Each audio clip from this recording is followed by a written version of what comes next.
There are many times in our lives where we are all at a position, or one day will be, where we will need to criticize or critique another individual.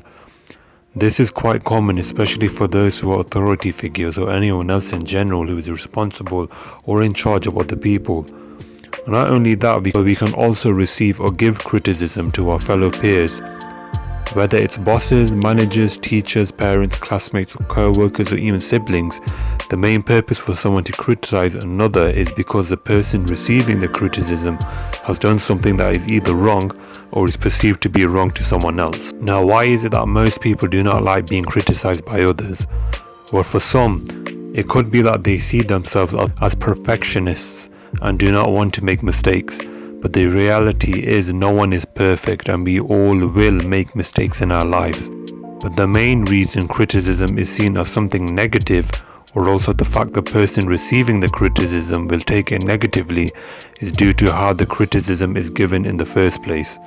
At most cases, when someone criticizes another individual, there usually tends to be a harsh tone or manner when it is given.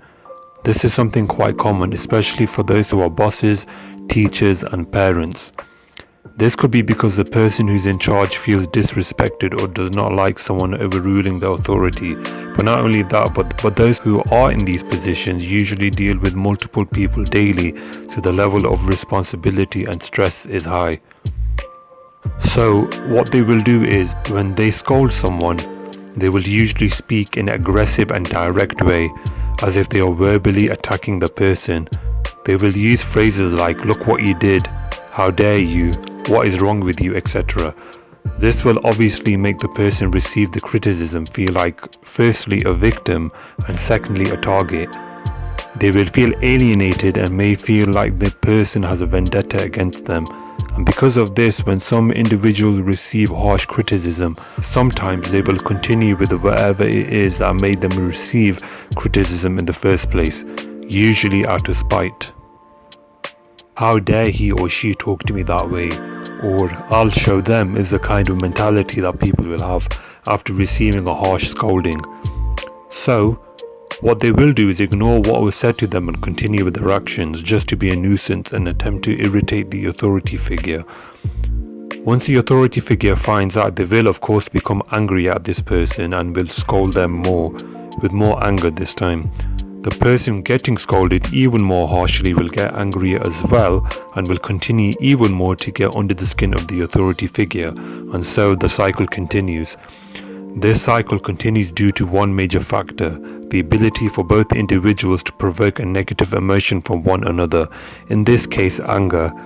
And we all know that when someone is angry or emotional, whatever they say and do does not always come from the most logical or rational side of them. Unfortunately, this can lead to several issues and problems down the line.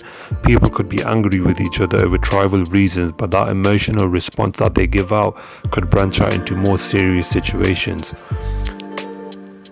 But the question is, what is the solution to all of this?